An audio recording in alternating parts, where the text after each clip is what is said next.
Hey everyone, Gabriel here. You've probably noticed that Chaser Chat took a bit of a hiatus over the last 6 months or so, and I am beyond excited to be back. It won't just be my voice hosting shows now though. I've added an entire team of podcasters to the Chaser Chat roster, combined with an incredible support staff who will be helping out with editing, managing social media, graphic design, merch, and more. We'll be releasing 3 episodes per week from here on out. I'm placing a bet on Chaser Chat, and I'm putting my money where my mouth is. That's where you, the listener, come in. At the end of this episode, I'll run through all of the ways that you can support Chaser Chat, so please consider helping out if you enjoy the show. All right, that's enough of that. Let's get into the episode. Howdy, folks, and welcome back to another episode of the Chaser Chat podcast. I am Gabriel Harber, and I'm joined today by fellow weightlifter Paxton Biggs. How's it going, man? Pretty good. How are you? I'll tell you what, I'd be doing a lot better if I had a kick-ass weightlifting last name like yours. Even your first name, Paxton Biggs, just sounds like a competition powerlifter. I guess Biggs definitely fits that. I don't know about Paxton. But then you got I guess you have the Twister connection there. You Yeah, just that's got true. a all-around kick-ass name. The Bill Paxton connection. That's surprisingly, no one can pronounce my name. Whenever I tell people my name, maybe it's because I talk softly or something. People always say Peyton or Braxton, so I just usually say Braxton. Yeah, for real. I usually just say Bill Paxton, and people seem to get that. Rest in peace to the GOAT. Absolutely. Before we get into all the storm chasing talk, just because I don't get a chance to converse with many fellow weightlifters outside of my own local gym, how's everything going for you on that front? Because you have been pretty public, chronicling your successes, some of your struggles, all along the way. Yeah, maybe we could just do a full podcast on that. Yes, please. Yeah, it's been good. Let's see. I started pretty much lifting for, I would say, the first time since high school. Maybe like early college, I was lifting a little bit, but I didn't really know what I was doing. I actually started watching like hundreds of hours of YouTube videos, trying to figure out like how to lift optimally and what to eat and everything. Yep. About a year ago, and I've just been super out of shape for 10 years. So I've probably been cutting fat for like almost the entire year. Like I was doing a recomp phase early, building muscle, losing fat, and then did like a hard cut over the summer, lost about 12 pounds of fat. Nice. And then I had planned on just bulking through the winter, but I didn't really like where I was at body fat percentage wise. So I'm actually 2 weeks into another cut. And then I'm not perma cutting. I'm just going to bulk for 6 to 10 months once I get down to about 15% body fat. So that's how it's going right now. It's going well. I am definitely in admiration of you because I am one of those, and I'm sure you've heard about them, power lifters who started off bulking because we wanted to gain muscle and then just decided, you know what, this bulking part's fun. I'm just going to keep doing that part. I'm not going to do the cut part anymore. Yeah, dude, I will say, okay, so I've never lifted in a surplus until about a month ago. Like pretty much this entire year, my lifting has been in some sort of a deficit or like right around maintenance calories. And I lifted in like a 500 to 700 calorie surplus for about 6 weeks. And I gained like a couple pounds of fat, but the lifts were just exploding. It's every so week I much was fun. going up. I get it. It's so much fun. I think I went up like on squat, bench, deadlift, like everything. I went up 30 pounds of weight and Yep. reps went up like crazy just in 6 weeks time. So I get it. It's a lot of fun. Yeah, people don't realize how sensitive your body is to such a narrow calorie range. Like being in a 200 calorie deficit versus a 300 calorie surplus, it seems like a small amount of calories, but it makes a huge difference when you get into the gym with what your body has to work with. It's insane. Like and about 6 to 7 weeks in on a cut, I will say like brain fog is unbearable. Like I'm not like functioning through my life. I'm just on autopilot. But like in a surplus, you're just like, I'm like giggling in the gym, man. I'm having a good time. I get it. The only reason I'm even getting down to fat 15% is because like I have a goal that I want to see my abs at some point. I've never seen my abs. So I guess we'll see. Yeah. And like they say, abs are 100% the kitchen.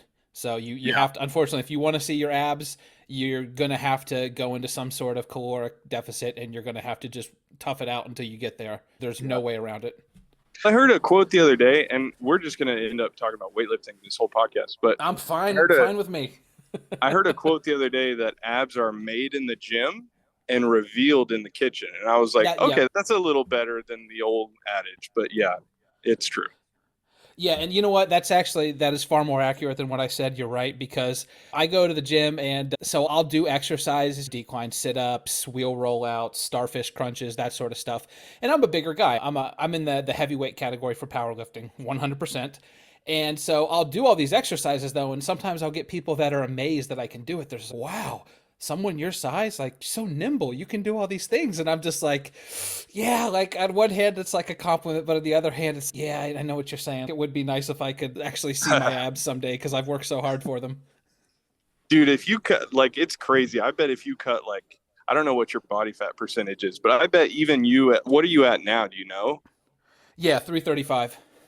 Yeah, what's your body fat percentage? Do you know it? I don't know off the top of my head. I would guess it's somewhere in like the 31, 32, 33 range, which is pretty typical for powerlifting if you're in the heavyweight class.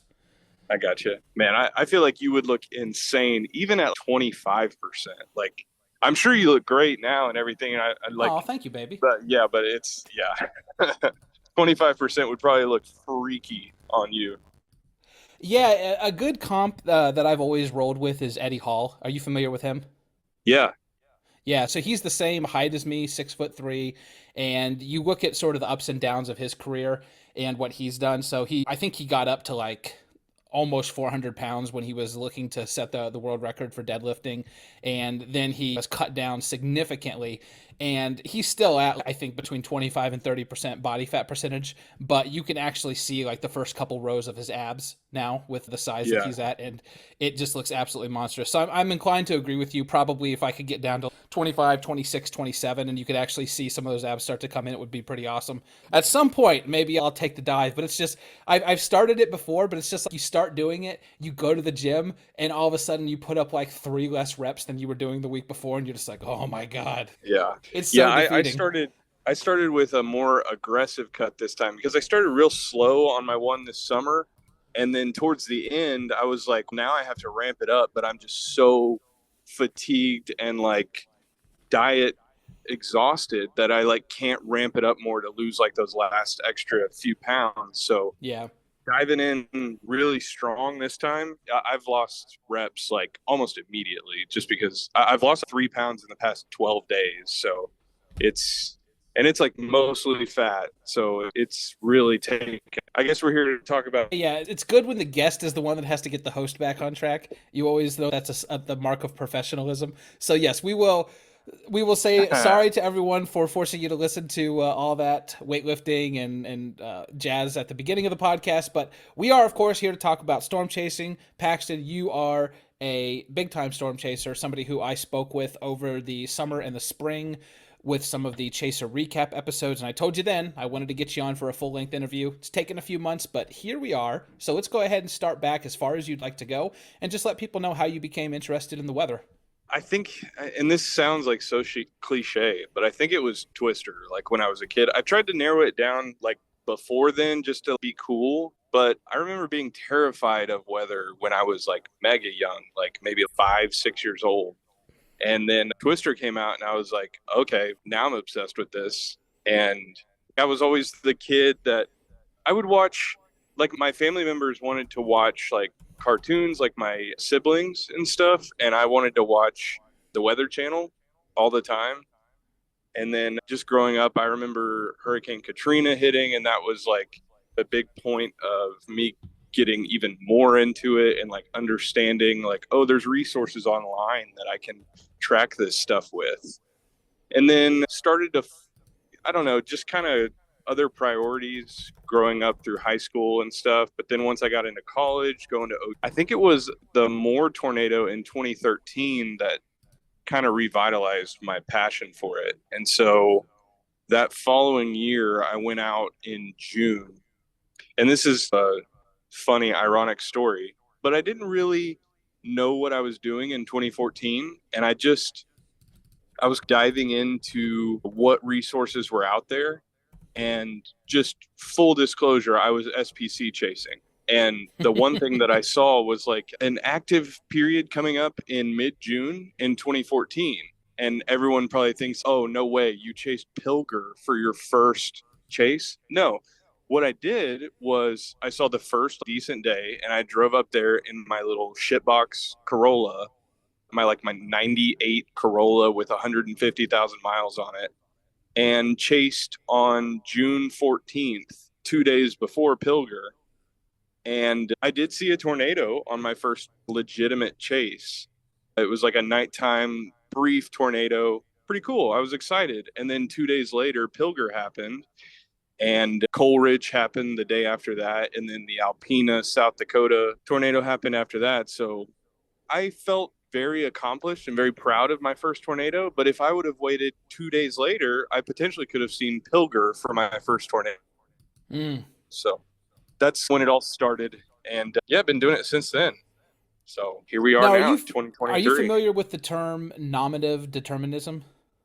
I don't think I've ever heard that phrase in my life. I hadn't either, so don't worry. It's just something I picked up a little while back because I was interested in this concept. It literally means name-driven outcome. And since your first name is Paxton, I'm wondering if you watching Twister and getting into storm chasing was just inevitable because of that connection. I'd never really thought of it like that, but yeah, it's possible. I don't really know where this interest comes from. It's like developing a fandom for a football team or something. You don't really know. You have some sort of emotional and like geographical connection to it. Right. And then it gets like the flame gets stoked over the years. That's the only way that I can imagine it, because my passion for weather and things like that has dwindled some through stints of my life and then gone crazy through some stints of my life where I can't do anything but it. Yeah, I really don't know. It could be just because he's Bill Paxton. Now, when you first started storm chasing, did you have any desire to get into the professional meteorology industry, or were you thinking of trying to maybe make storm chasing a career, or was it just something that you saw as a hobby that you were super interested in? So yes to both of those. So when I first started at OU, my degree that I declared was meteorology. And about after a semester of that, I was like, okay, I have a 3.0. And then I started to get into some tougher classes and I got super lazy at school and just about flunked out. So I was like, okay, I need to change to something a little more my speed. And I ended up getting a degree in GIS. Long story short, that's what I work in now. But yeah, meteorology was probably not going to fit. And retrospectively, looking back now, I'm glad I didn't become a meteorologist, because it seems like the times where you want to be chasing the most is the times when meteorologists are like the busiest. Yeah, I'm actually glad that didn't happen. And then when I first got into storm chasing, still not even knowing what I was doing, I was convinced I was just going to run a tour van and I was going to be one of those storm chasing tour guides charging $3,000 a seat to a bunch of people to come chase with me. But then seeing the reputation of those guys and like getting more into it, it really just became something where I was like, I think this is just better as a hobby. Like it's something I can do because of where I'm located, like anywhere between 8 to 12 times a year, I can go chase in my backyard or maybe just right down the road a couple states over. Yeah, it became where it's like I hunt for deer. It's like that. Like in the springs, I storm chase. In the fall, I hunt. So it's just a hobby. Are you friends with Rosie Vortex on Twitter? I think so, yeah. Okay, because she posts a lot about hunting as well. So I'm just wondering if you two have ever interacted. Oh, nice. No, I think we follow each other. I haven't really interacted with her much, though. Yeah, she's a good friend of mine. You might want to check out her Twitter page at some point. She posts a ton about hunting. It seems like as soon as fall hits, she's out every single day posting some kind of content about hunting. And it's funny, actually, because, and I'm sorry if you're one of the people out there who gets offended by hunting, everyone's allowed to have their opinions or whatever, but it's funny because she posts about hunting and there's invariably some people who take offense to it, especially if she takes a picture of herself next to the game that she just killed. Yeah, people don't like it. And I understand. I posted something last year. I got a really nice buck last year, and I was proud of it because I hunted really hard for it. And I posted on Twitter, and my Twitter account got temporarily suspended until I took Jesus. down the photo. Yeah, so someone like reported it and got me suspended on Twitter. So like I get it, people don't like it. It's fine. I feel like people have cognitive dissonance to the idea that they'll eat a cheeseburger, but Yeah, at the where same does your time food really come from, hate. people? How do you think it gets on the Yeah, table? It's yeah. just too. And again, not to disparage anyone for having their own opinions. That's fine if you have your opinions and you're not imposing them on others. But consider this: if you're a vegetarian, how many animals die and how many ecosystems are completely destroyed by farming? People don't think Yeah, about that. But yeah, there's not an animal left on that land by the time the harvest is done that's either not been killed or displaced. sure. Yeah, and I So think anyway.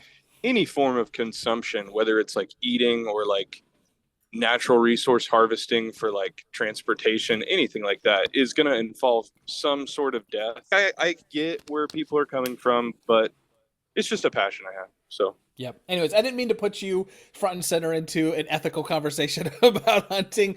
I just like to go off on little tributaries with the guests that I think are interesting. And I've always found that argument a little bit surreal that people make. But back to storm chasing. And so you decided that you weren't going to be a meteorologist by trade. You ended up eventually coming to be very happy with that decision, kind of a little Bob Ross, a happy little accident that you ended up not in that career field. So you said you get to go out about 8 to 12 times per year. Is that just because your schedule is limited by the job that you have, or do you have a certain radius that you like to stay within? I know you mentioned backyard chasing. yeah, I think when I was younger, I could handle the super long road trips, and I was like any money I had, I was willing to spend. And even money I didn't have, I charged up credit cards, driving all over the country, of course. I know there's people out there listening right now that they're like, shit, yeah, I still got to pay off my credit card from chasing from this past year. Uh, so yeah, I feel like I chased a lot more when I was younger. And again, as priorities shift and change, you shift and change how quote unquote passionate about it you are. Yeah. Um, but yeah, like I'm very picky now with what I chase, and I'm very picky also about like how far I'll drive. I don't necessarily have a set radius. If something looks incredible, I'll drive to South Dakota. But yeah, I'm picking and choosing my spots, and usually only about 8 to 12. I log all my chases, so only about 8 to 12 chases really even interest me year to year. There are some that I wish I could have chased or something, but then most of the time I just look at the distance and I'm like, I can't, my entire weekend's going to be gone and maybe I'll Yeah. have to take a day off work, so it's not even worth it.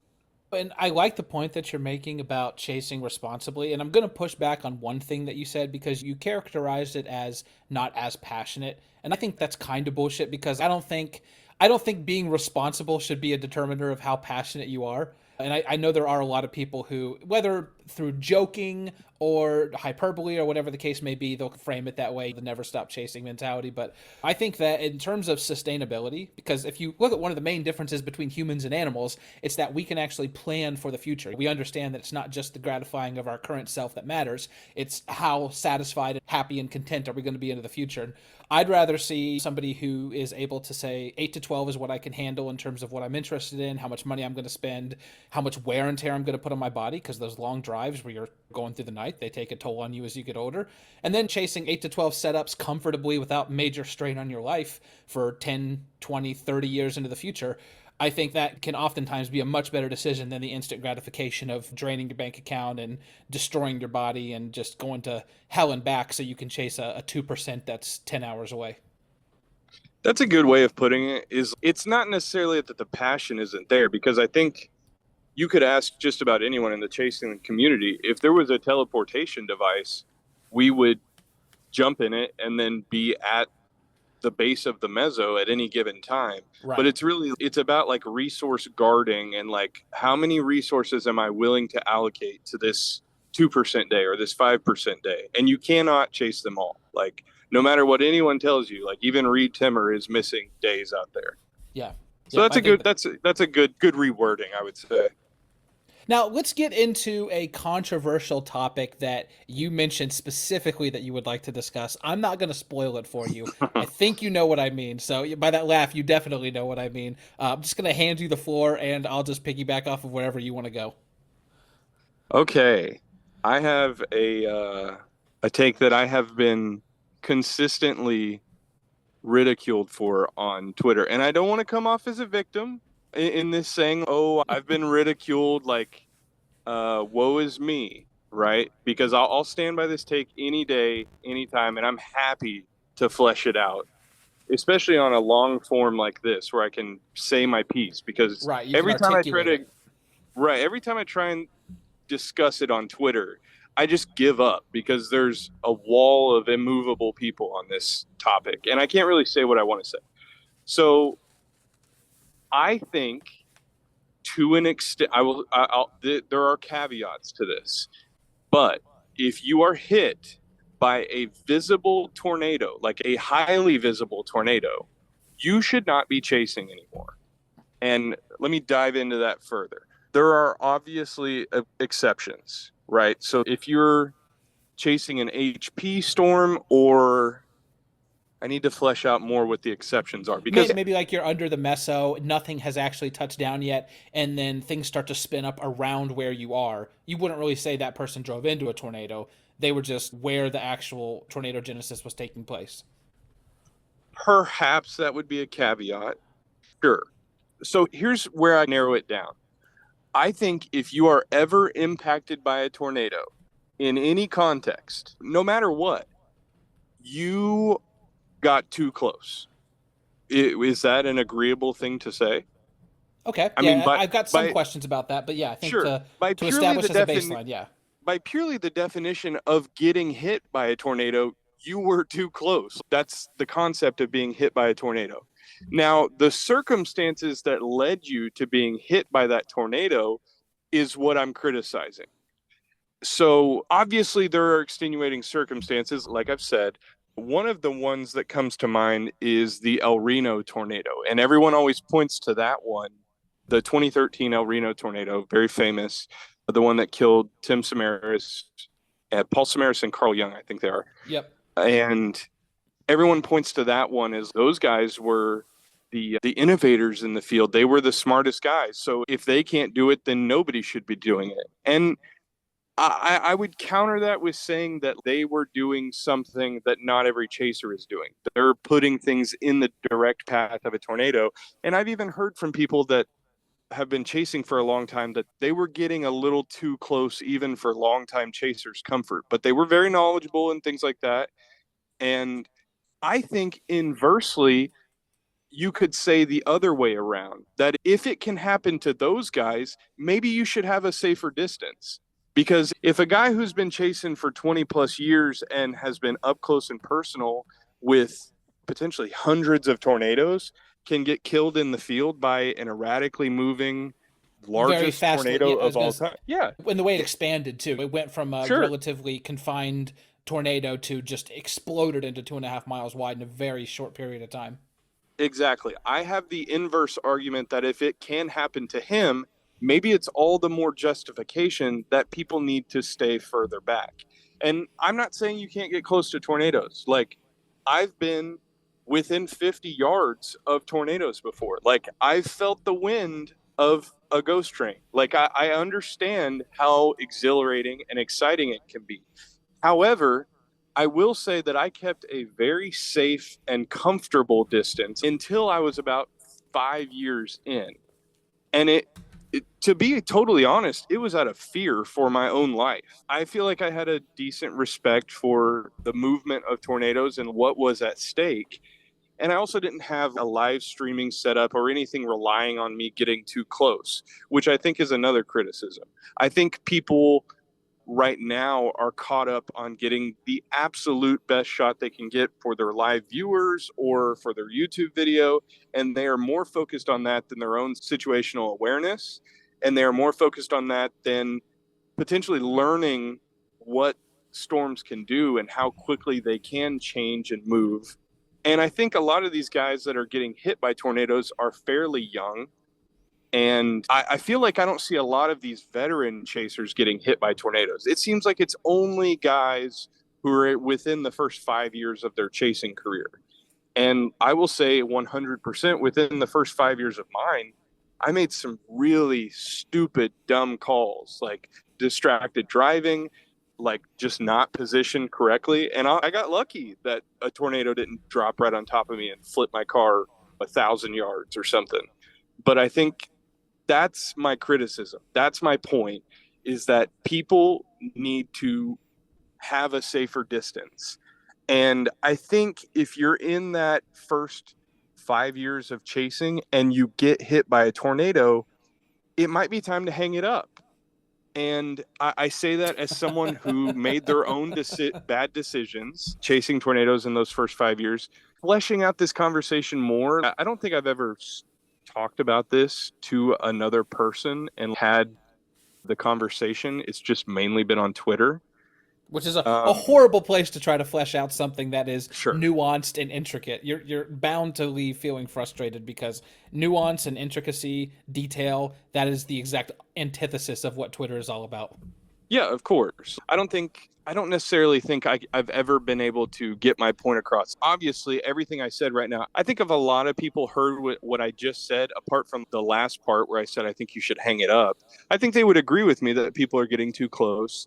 People are focused on things other than chasing, and they're making bad decisions. I'm criticizing all the positions that put you in that place. If you are ever hit by a tornado, other than Mike Morgan telling everyone to drive south and there's a 3-hour traffic line coming out of Oklahoma City, if you're ever hit by a tornado, chasing is an elective thing. You do not have to chase. It is an elective hobby that we all do. And you can always stay a little further behind. You do not need to be within 100 feet of a tornado. And that is the only way you get hit by one, is if you break that threshold and you get very close. But Paxton, it's a lot more fun to do it that way. I will say that it is a lot of fun to be very close to a tornado. I don't know why. And it's very confusing as to why it's such an enjoyable thing. It's just exhilarating. But do you have a response to that? I'd love to get your take on what I just said. Yeah, so are you familiar with that meme, there are two wolves inside of you? Yeah. Okay, so there are two wolves inside of me on this one.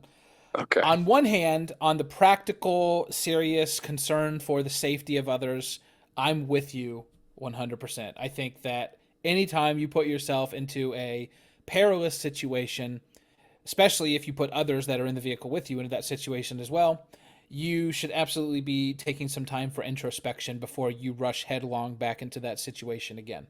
Totally fine there. But there's another side of me, Paxton, that is, I guess the best way I could describe it is if we are using the D&D alignment chart. I am a chaotic neutral. I'm not really particularly concerned about whether it's good or evil. I just like chaotic things. And there's nothing more chaotic and wonderful than the footage I get from somebody getting just steamrolled by a tornado and screaming at the top of their lungs in their car. I'll be the first one to admit, I enjoy it. I know a lot of people out there have to send their sympathies and say, oh my God, I'm glad you're okay. But I think all of us on the inside enjoy it just a little bit, like seeing the most extreme things that the world has to offer. So my counterpoint on various drama reports has been, I'm actually perfectly fine with it if people want to assume the risk to their own lives, take it into their hands, and give us the highest quality, amazing footage to view possible. I think there should be a rule, though, that if you put yourself into that sort of situation, because like you said, it's elective. And I've actually made this exact point, so I think your point is spot on.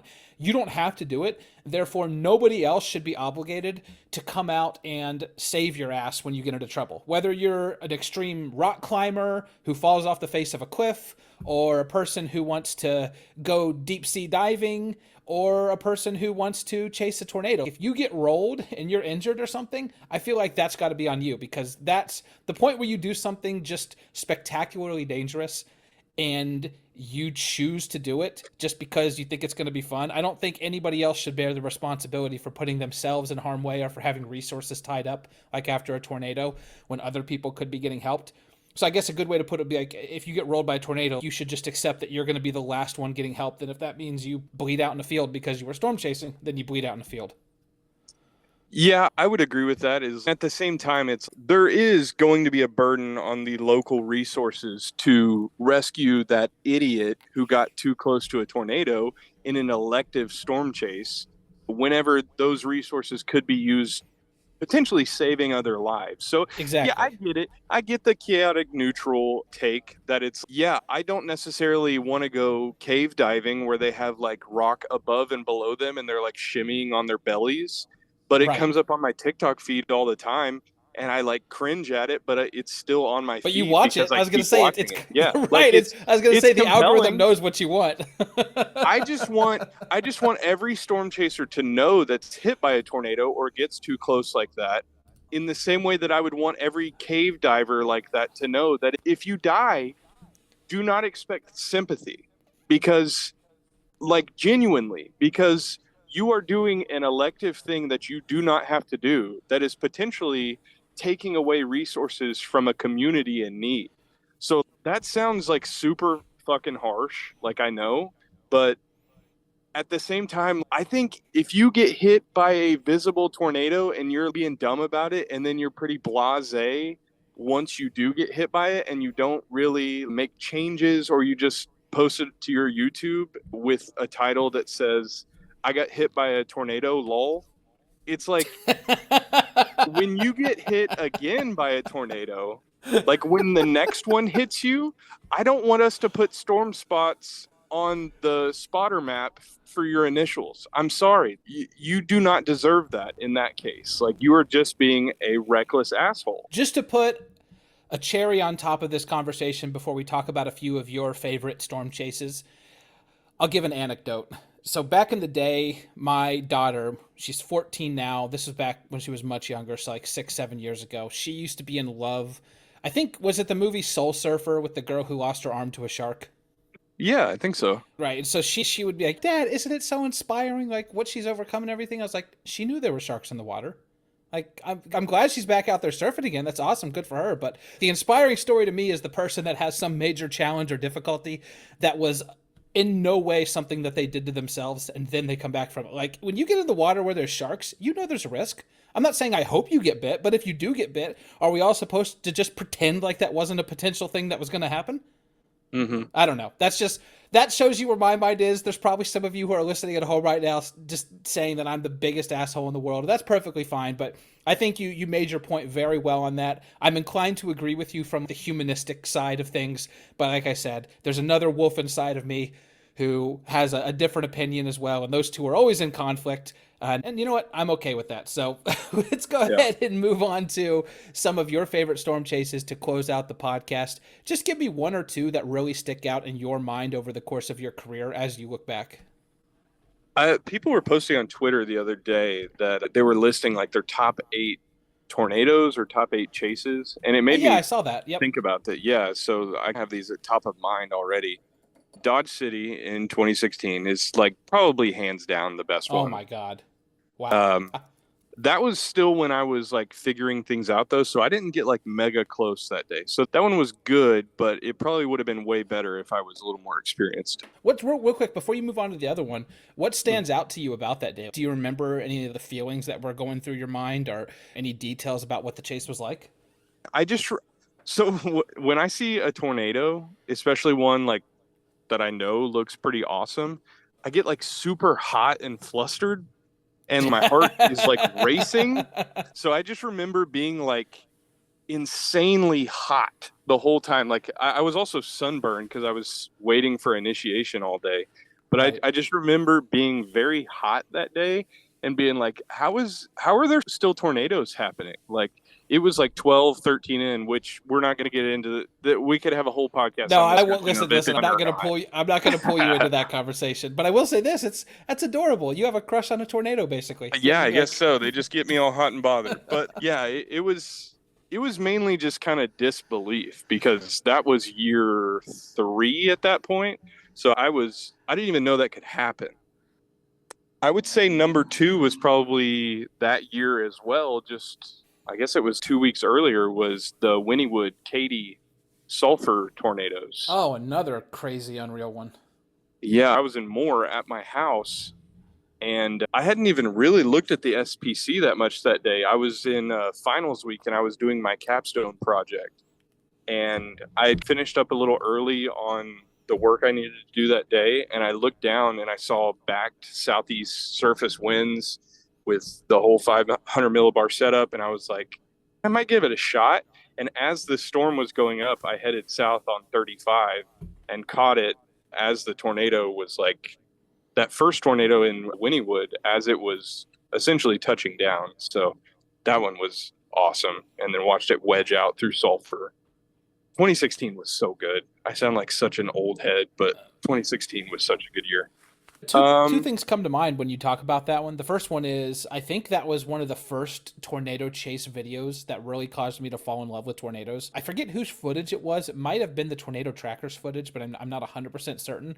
But the footage of that tornado, how defined it was and how you could see the violent motion at the ground, and you had these people that were following along with it as it went, and those videos just really cemented my passion for storm chasing. I think that other than the Ashby, Minnesota one, that EF4 that hit a couple years back, I think in 2020, that one that those guys got 10 feet from. Yeah. I think the Katy Wynnewood tornado is probably the best tornado footage on YouTube other than the Ashby one. It's really good. Yeah. That violent motion is insane. Let's see. The next one I saw Honeygrove. In Honeygrove, Texas, I saw an amazing tornado. It's actually on my YouTube channel back in 2020. It was April 24th. Oh, and 2 days before that, I saw the 2020 Springer tornado of that little low pressure system, like in southern Oklahoma. Yeah, it was Springer, Durant. Pico's Hank got really good video of that one, like up close. It was the one a little further south than that. Those are like top 4 probably. And then there's one there was a good stretch in 2019, May 22nd, specifically near Seminole. That was one I got like maybe 100 yards from. And that was actually one of those situations where I was like under the mezzo and it developed almost on top of me. So like in that situation, I was actually fairly close to being hit, but I was in a good position that I could be really close to that one without being in any danger. So those are probably top 5. That'll be the real test, right? Of if you're willing to stick to your convictions or not. If someday you do get hit by a tornado, is it a situation where if it's just like a little bit of influence hit you, or does it have to be like front and center on you? Will you stop storm chasing? I don't know.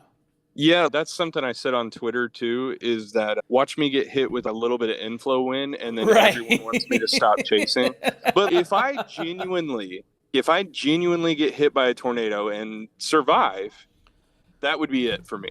Like 100%. I'm way too afraid to just be like, oh, it's fine now. I'll just keep chasing how I have been chasing. At the very least, I'm taking a very long hiatus. And I may just never get back into it if that's the case. But I genuinely don't know how someone gets rolled in their car and then is next week, there's another good setup. I guess I'll just take this rental out and go chase it. That is fucking insane to me. I think that is a great place for us to leave our conversation. Paxton, before I let you go, could you tell people where they could find you on social media? Yeah, mainly just Twitter. I don't really post on YouTube unless it's just like an amazing capture I get. So just Twitter, just Pax Biggs. Everyone who's listening to this probably knows of me, I would assume. Not that the hubris is too high, but I was going to say, we got a little bit of Ron Burgundy going on. I'm a big deal. No. Yeah, I feel like anyone on Twitter that's going to hear this might already follow me or I follow them. So I'm sure they already know. Yeah, it's a pretty tight-knit community, so that's always, I think, a pretty reasonable assumption. Yeah. But Paxton, thank you so much for joining me on the podcast here today. Been a really fun conversation, and I'm always thrilled when we can pack multiple hot takes into one discussion. Yeah, no problem, man. Good talking to you. All right, bye. Thanks for listening. If you're not already subscribed, hit that button right now. Then make sure notifications are turned on so you never miss an episode. We need your help keeping Chaser Chat on the air, and there are some awesome ways for you to support the show. The best way is by becoming a subscriber on Patreon. You'll gain access to monthly bonus content like the WX Drama Report, featuring myself and a rotating cast of co-hosts. There's also a 1-hour live expert Q&A with Dr. Cameron Nixon and Trey Greenwood from the Convective Chronicles YouTube channel. There's even a deal where you can bundle all of the bonus content together with a t-shirt or a hoodie, which is pretty fantastic if I do say so myself. If you just want to buy some Chaser Chat swag, check out the merch store for t-shirts, hoodies, hats, coffee mugs, and more. Can't support the show financially? There's still plenty of ways that you can help. Leave a rating and a review on your favorite podcast app, like and comment on YouTube, and share this episode on your favorite social media platform. Links to everything I just mentioned are in the episode description, and your support would mean the world to all of us at Chaser Chat. Thanks again for listening, and I'll catch you on the next episode.